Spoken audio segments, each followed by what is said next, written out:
Buletin Didik 27 Ogos bersama saya Mimi Azira Abdullah. Assalamualaikum dan salam sejahtera.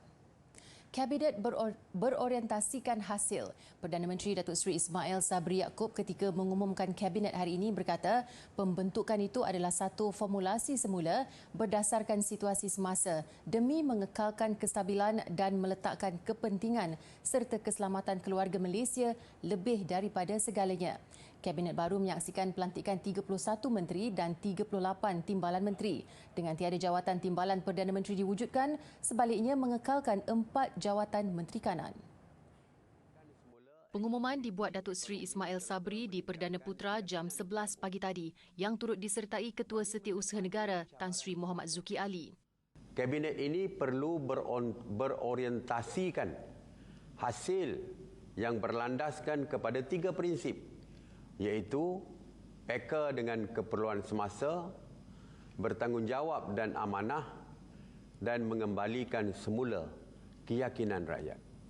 Menteri Kanan, Kementerian Perdagangan Antarabangsa dan Industri kekal disandang Datuk Seri Muhammad Azmin Ali dengan timbalannya Datuk Lim Ban Hong. Menteri Kanan, Kementerian Pertahanan milik Datuk Seri Hishamuddin Tun Hussein dengan timbalannya Datuk Seri Ikmal Hisham Abdul Aziz. Datuk Seri Fadilah Yusof menyambung semula tugasnya sebagai Menteri Kanan Kementerian Kerja Raya dengan timbalannya Datuk Arthur Joseph Kurup.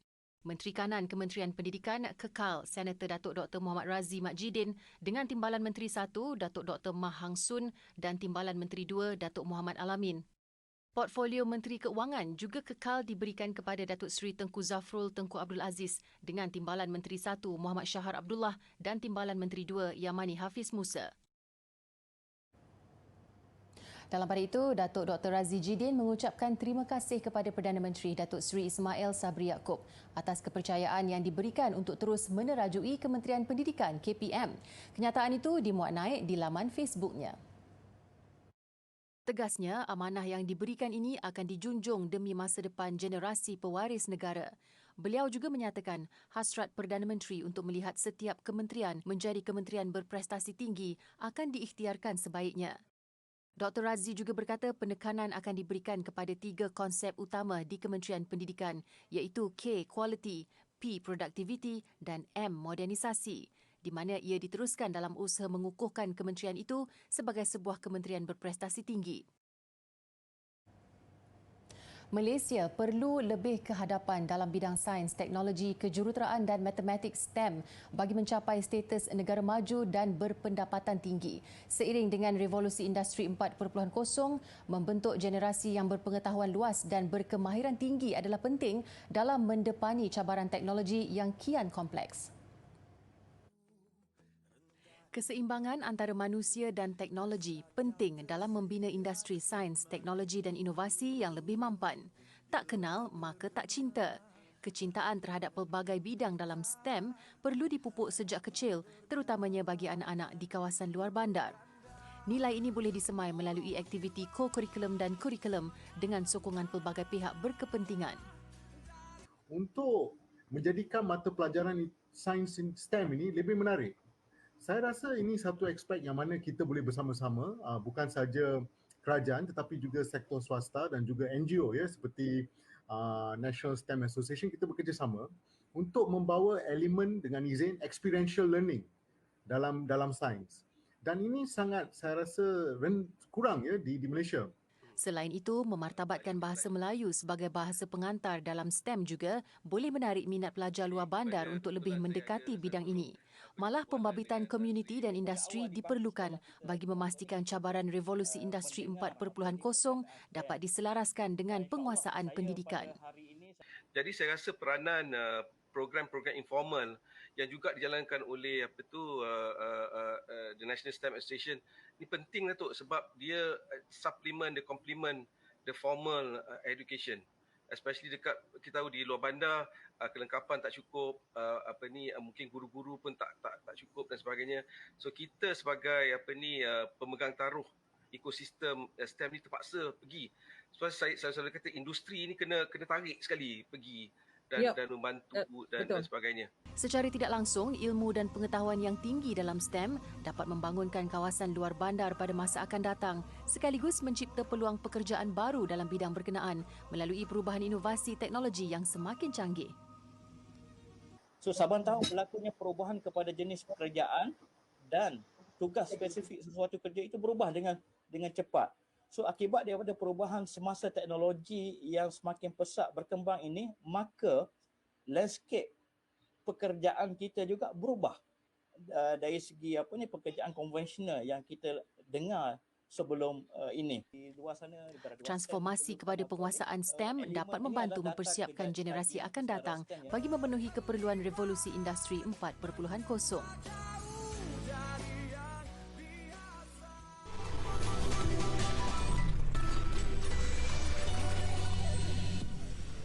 Bertemu kembali.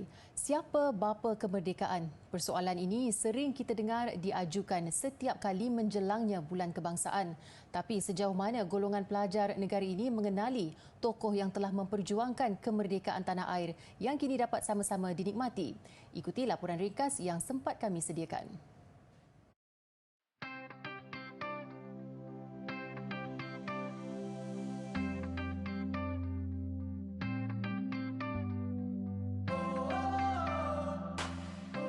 Sungguh gemilang negeriku, yang kupuja, oh tanah Malaysia. Di merata dunia, harum semerbak namamu, oh Malaysia. Itu antara bait-bait lirik lagu Tanah Pusaka yang berkumandang acap kali tibanya bulan Ogos. Dan setiap kali itu juga, nama Tunku Abdul Rahman Putera Al-Haj meniti dari bibir ke bibir. Kenalkah adik-adik dengan figura ini? Cuba tengok gambar. Kenal tak siapa ni? Kenal? Siapa tu? Tunku Abdul Rahman. Ya, ini ialah Tunku Abdul Rahman. Beliau adalah Perdana Menteri Malaysia pertama. Dia ialah bapa kemerdekaan. Tunku Abdul Rahman dilahirkan pada 8 Februari 1903. Anak kelahiran Alustar Kedah ini merupakan putera ke-20 kepada Sultan Abdul Hamid Halim Shah, iaitu Sultan Kedah ke-24. Sumbangan beliau untuk memupuk kerjasama di antara kaum dan dalam masa yang sama menjaga keutuhan bangsa Melayu seperti hak istimewa bagi orang Melayu, menerima bahasa Melayu sebagai bahasa kebangsaan dan asas dasar pelajaran kebangsaan dan Islam sebagai agama rasmi. Pada tahun 1956, rombongan yang diketuai oleh Tunku telah berlepas ke London dan berbincang dengan kerjasama British mengenai kemerdekaan tanah Melayu. Kali ini, Tunku membawa 4 orang wakil Raja-Raja Melayu dan 4 orang wakil Parti Perikatan. Akhirnya, beliau berjaya mendapatkan kemerdekaan bagi tanah Melayu dan tarikh kemerdekaan ditetapkan pada 31 Ogos 1957. Jadi, sama-samalah kita menjaga pusaka bumi bertuah ini tanpa membiarkan ianya dicemari anasir tidak sihat. Jom pecah dipukul badai. Super berpaut di tiang layar, biar parah. Nyawa tergadai, kedaulatan negara tak mampu dibayar. Malaysia prihatin.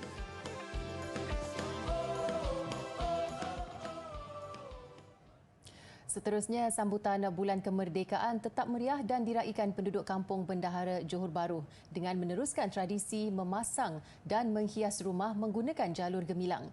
Lebih meriah, mereka turut bersaing menggantung jalur gemilang mengikut kreativiti sekaligus melahirkan semangat patriotisme sesama jiran tetangga. Pengerusi Komuniti Rukun Tetangga KRT dan Masjid Bendahara Muhammad Karim Wagiman berkata tradisi menghias bermula awal Ogos hingga 16 September adalah acara tahunan kampungnya. Hampir 50% rumah di sini dihiasi dengan sekurang-kurangnya 2 batang bendera. Walaupun saya tengok suasana PKP ni agak macam lemah, tapi saya fikir kalau kita cuti tahun ini tidak ada apa-apa sambutan begini, saya khawatir nanti akan lemah sampai bila-bila. Jadi sekarang ni kami ada masa lagi ni, akan pergiatkan lagi, akan tambah lagi lah dan sarankan kepada penduduk supaya memasang bendera. Sekurang-kurangnya 1 rumah 1 bendera jadilah. Bagi penduduk kampung, mereka tidak kisah memperuntukkan sejumlah wang setiap tahun untuk menghiasi rumah bagi memeriahkan sambutan kemerdekaan kerana itu salah satu cara menzahirkan semangat cintakan negara. Di samping itu, masa menghias rumah bersama keluarga, termasuk anak-anak kecil, merupakan saat berharga dalam mendidik golongan muda semangat patriotisme. Pada saya, itu sebenarnya minat dan jati diri untuk mengibarkan jalur gemilang untuk memperingatilah jasa-jasa orang terdahulu untuk memerdekakan negara. Jadi saya memang tak boleh, mesti nak pasang juga, walaupun sikit ke banyak ke, lebih-lebih bila ada pertandingan lagi grand lah saya buat. Tahun ni saya beli lebih kurang dalam 200 helai lah. Tapi tak semua 200 helai tu beli sekarang daripada tahun-tahun lepasnya. Jadi saya tinggal tambah-tambah sikit je untuk cukupkan. Sebab kita dah biasa macam meriah untuk bendera set rumah. Jadi nak tak ada macam macam sukalah. Perasaan tu macam semangat tu macam berkobar nak pasang juga. Walaupun tak siap pun nak juga pasang. Jadi kita untuk macam lapis untuk anak-anak tu macam kita terapkanlah dia untuk sambut Hari Kebangsaan. Kita dah ajar dari sekarang. Mula kalau kita tak ada pun dia mungkin boleh senyambungkanlah kita punya perasaan yang berkobar-kobar tu untuk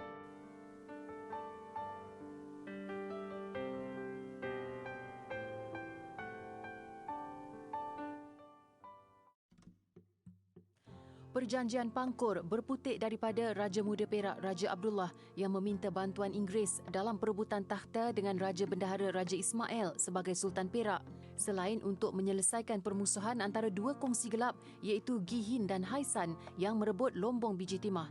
Pada 20 Januari 1874, Raja Abdullah ketika itu yang menguasai kawasan-kawasan di hilir Perak menandatangani Perjanjian Pangkor bersama pembesar-pembesar yang menyokong baginda di hadapan Gubernur Negeri-Negeri Selat Sir Andrew Clark.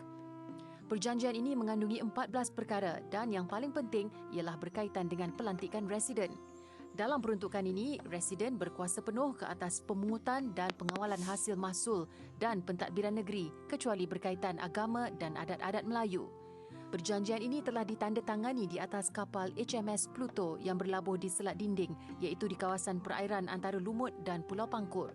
Bagaimanapun, Raja Ismail tidak mengiktiraf perjanjian tersebut walaupun Raja Abdullah telah diiktiraf oleh pihak Inggeris sebagai Sultan dan Sir James W.W. Birch telah menjadi residen Inggeris yang pertama di Perak. Masih bersama Buletin Didik. Kepulauan Mersing sedia untuk gelembung pelancongan apabila penduduk di mukim pulau-pulau daerah itu mencapai imuniti kelompok setelah keseluruhan populasi dewasa lengkap menerima vaksin hari ini. Menurut Pegawai Kesihatan Daerah Mersing, Dr. Nur Zahir Ismail, pemberian dos kedua itu membabitkan 1,000 penduduk di 5 kepulauan termasuk pengusaha dan kaki tangan pusat perakinan. Okey, untuk hari ini kita ada second dose lah, dos kedua untuk kita punya program imunisasi COVID kebangsaan melibat jelajah pulau. Jadi hari ini kita ada 5 pulau yang kita pergi melibatkan 3 pasukan. Jadi sehingga hari ini kita punya sasaran 100% penduduk dan juga pekerja-pekerja melibatkan pelancongan di Mersing akan disuntik untuk dos kedua. Untuk di kepulauan sebenarnya kita dah lengkap dos kedua hari ini. Tapi untuk satu daerah Mersing, kita punya sasaran untuk herd immunity itu kita akan capai lebih kurang pada bulan Oktober lah. Beliau berkata demikian ketika memantau program pemberian vaksin dos kedua secara PPV bergerak di mukim pulau daerah Mersing siang tadi. Pada masa sama, penghulu mukim pulau-pulau dan tenggaruh daerah Muhammad Nur Fahmi Zulkifli menzahirkan penghargaan kepada petugas kesihatan kerana sanggup meredah lautan demi memberikan suntikan imunisasi kepada penduduk pulau di Mersing. Perasaan saya ucapkan terima kasihlah kepada Kementerian Kesihatan Malaysia, pentadbiran daerah Mersing atas sokongan dan dukungan untuk kami dapatkan dua dos sebenarnya, bukan satu dos, 2 dos. So untuk herd immunity tu saya rasa kita complete lah 100% untuk mungkin pulau-pulau ni kita berjaya laksanakan lah dan kita bersedia untuk menerima kedatangan pelancong lah kalau dibenarkan lah. Tambahnya, penduduk pulau tetap perlu mematuhi prosedur operasi standard SOP ditetapkan meskipun sudah lengkap menerima suntikan. Bagaikan sebuah zoo mini, itu reaksi rakan-rakan serta pengikut di media sosial penuntut Universiti Pendidikan Sultan Idris UPSI Muhammad Safi Najwan Safwat terhadap kediaman arwah ayahnya di Jasin, Melaka. Safi sering berkongsi rutin hariannya mengikuti kuliah dalam talian sambil menguruskan haiwan ternakan. Menurut remaja berusia 19 tahun ini, haiwan terbabit adalah peliharaan ayahnya yang meninggal dunia pada Jun lalu akibat penyakit darah tinggi. Idea untuk berkongsi kehidupannya bersama hampir 10 jenis haiwan itu bermula pada musim cuti semester yang lalu.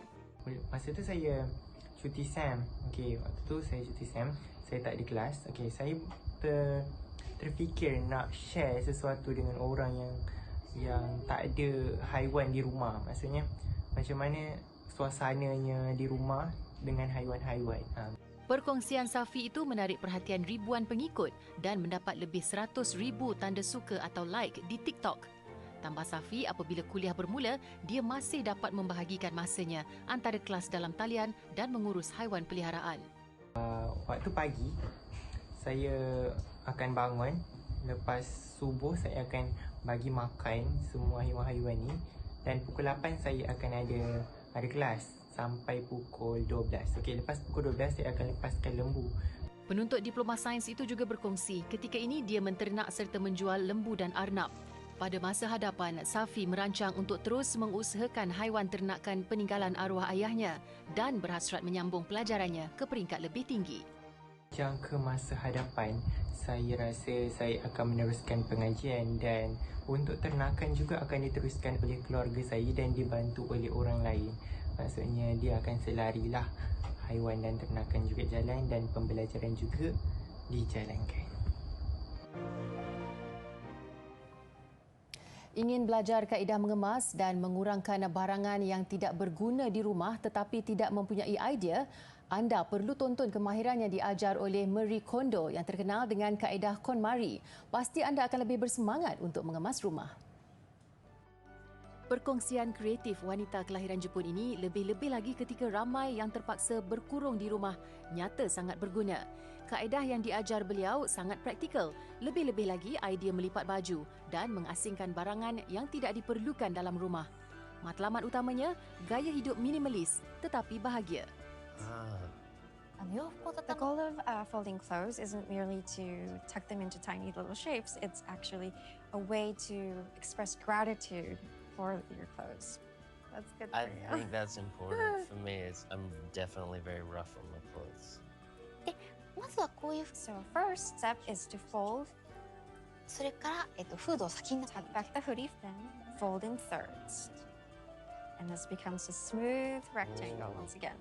Amazing. Kaedah KonMari menjadi sensasi di seluruh dunia menerusi pelbagai platform antaranya YouTube dan Netflix. Selepas menonton, pasti banyak idea dan longgokkan barangan yang sedia untuk dikemas dan dikurangkan.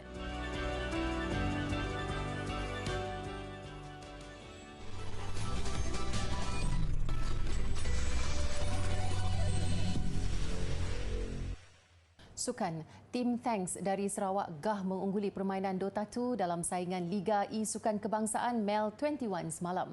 Dalam perlawanan akhir menentang Selangor yang diwakili pasukan Animals, Sarawak ceria merakam kemenangan 3-2.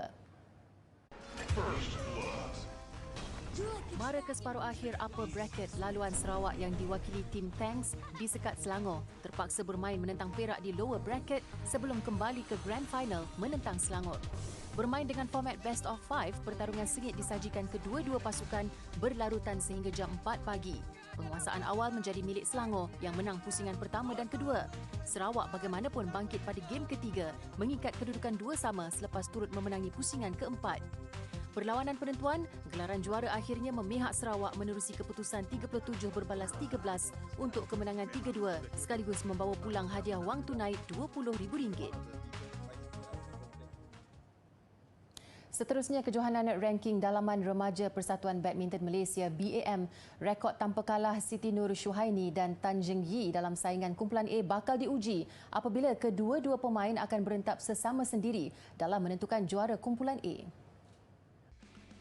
Kejohanan ranking dalaman remaja BAM edisi kedua hampir ke kemuncaknya bagi menentukan siapakah yang akan bergelar juara kumpulan A perseorangan lelaki dan wanita.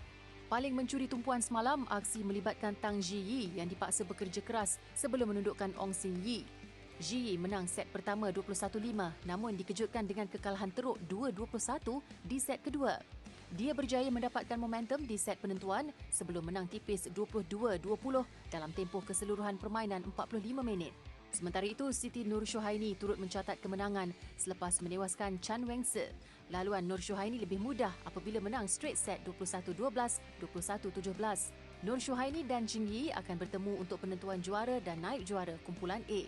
Bagi perseorangan lelaki pula, Justin Ho dan Eugene Yu Yon menghuni dua teratas kumpulan A selepas berkongsi 4 mata dengan seorang lagi pemain iaitu Ong Zhen Yi.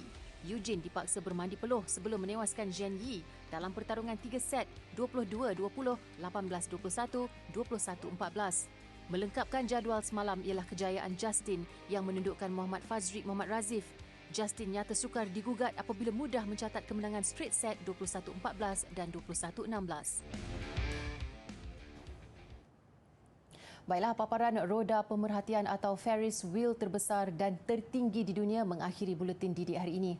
Ain Dubai dengan kapasiti lebih 1,750 penumpang dijadual dibuka pada Oktober nanti. Saya Mimi Azira Abdullah, salam hormat dan kita jumpa lagi.